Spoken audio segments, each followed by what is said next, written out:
Ici est un véritable drame qui s'est joué hier après-midi dans les allées d'un centre commercial de la ville d'Assago, en périphérie de Milan, en Italie.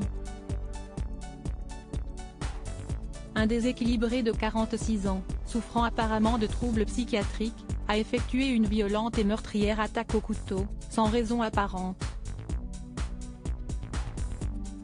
Il s'agit d'une attaque isolée et le résultat est terrible, puisqu'une personne a trouvé la mort tandis que 4 autres personnes ont été blessées par l'homme en question, qui a été interpellé peu de temps après son coup de folie.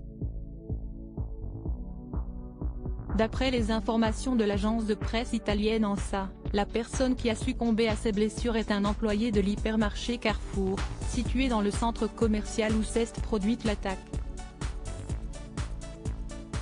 Parmi les blessés, on retrouve une star du football, le défenseur espagnol Pablo Mari, qui évolue actuellement dans le club de Monza, en banlieue de Milan. Prêté par le prestigieux club d'Arsenal en Angleterre, le joueur fait partie des 4 personnes agressées lors de l'attaque. Poignardé au niveau du dos, il a rapidement été transféré à l'hôpital Niguarda par hélicoptère et heureusement, ses jours ne sont plus en danger. Forcément secoué par cette terrible agression et la scène à laquelle il a assisté, le sportif a néanmoins tenu à témoigner, quelques heures après l'incident. J'ai eu de la chance. J'ai vu une personne mourir devant moi, raconte-t-il, dans des propos rapportés par la Gazzetta dello Sport. J'étais avec mon bébé et j'ai ressenti une douleur atroce dans mon dos. La scène aurait pu être bien pire pour Pablo Mari, puisqu'il n'était pas seul au moment de cette agression. J'étais avec mon bébé et j'ai ressenti une douleur atroce dans mon dos.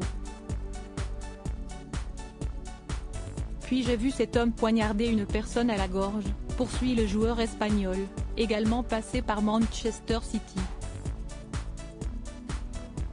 Une scène effroyable donc, mais les nouvelles sont plutôt rassurantes pour le joueur. Pablo Mari a une blessure assez profonde dans le dos, mais heureusement ses organes vitaux comme les poumons n'ont pas été touchés. Sa vie n'est pas en danger, a déclaré le président de Monza, Adriano Galliani, avant de conclure d'une manière plus légère. Il a eu la force de plaisanter en me disant qu'il sera sur le terrain lundi.